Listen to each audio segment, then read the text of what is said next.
Police in Germany have arrested 7 alleged supporters of the so-called Islamic State. The anti-terrorism operation involved raids across 10 German states. The suspects are thought to be part of a network seeking donations for the Islamist terrorist group in Syria. Prosecutors say they collected 65,000 euros for IS members, which in some cases helped finance their escape from camps in northern Syria. German Interior Minister Nancy Faeser said the operation had been a success. This is a blow against the financing of Islamist terrorism. It shows that authorities are very vigilant. It is clear how important it is to also take action against the financing networks. Especially looking at terrorist networks. You have to get to the sources of what is funding them. And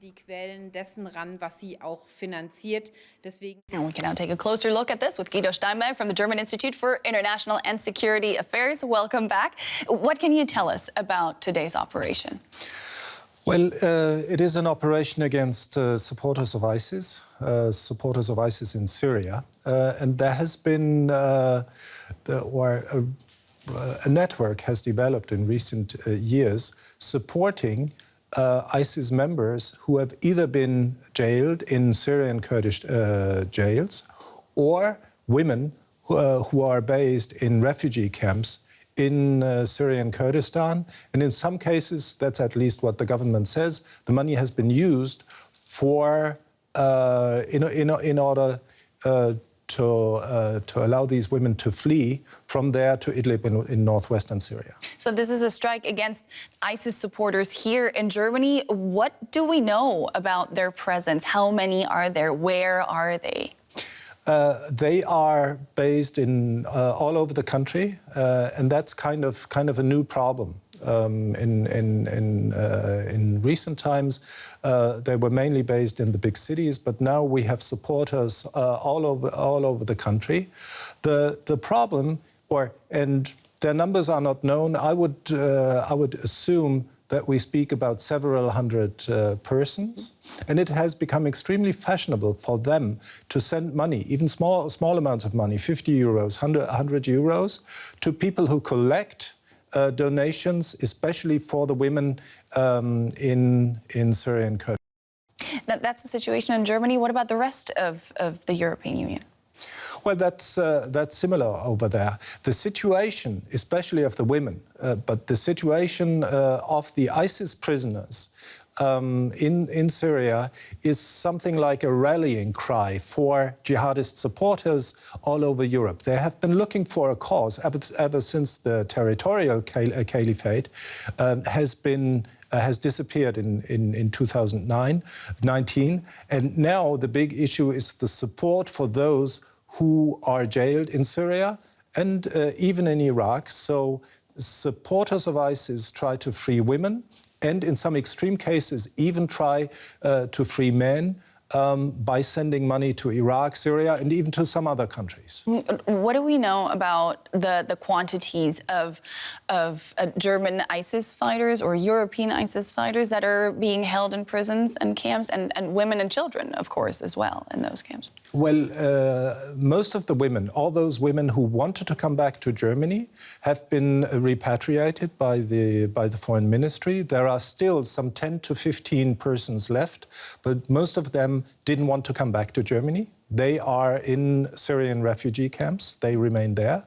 And we speak about something like 30 men, that is a little bit contested of who is a German, 30 men among 2,000 foreigners, foreign ISIS fighters, who still remain in custody in Syrian Kurdish jails, but the government does not want them back. Mm-hmm. So support for ISIS is still there, it's still simmering. It has luckily been quite some time since we've seen a major ISIS-inspired or ISIS-backed attack here in Europe. Why do you think that is? Well, we have seen some inspired attacks in 2020 in France, in Germany, and in some other places. I think that since 2017, the organization in Syria and Iraq is severely weakened. Plus, the security authorities have the situation under control with the help of the FBI. the NSA and the CIA.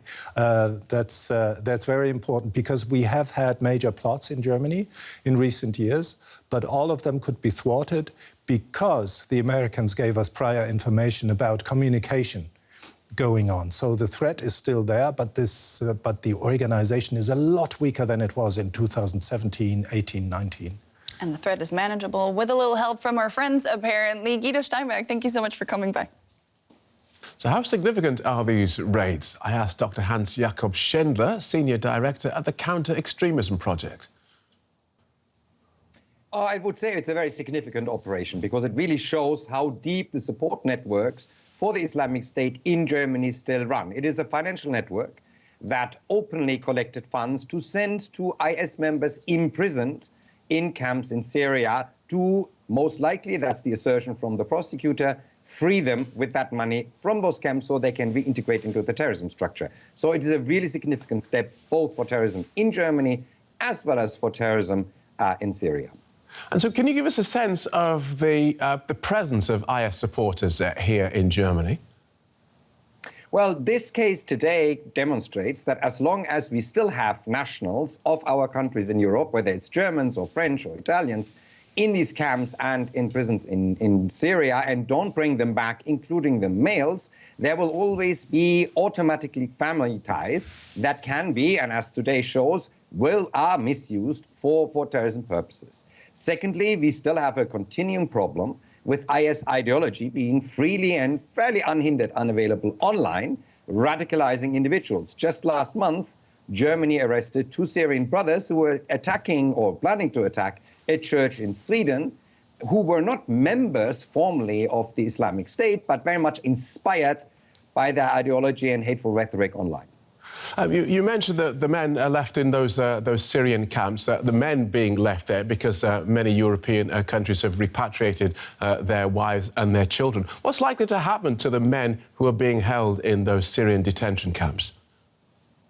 Well, to be fairly honest, they are in judicial limbo. So they're sitting in a prison. So usually men are not held at these displaced person camps. And as soon as an individual male turns 18, they are transferred from those camps into Syrian prisons.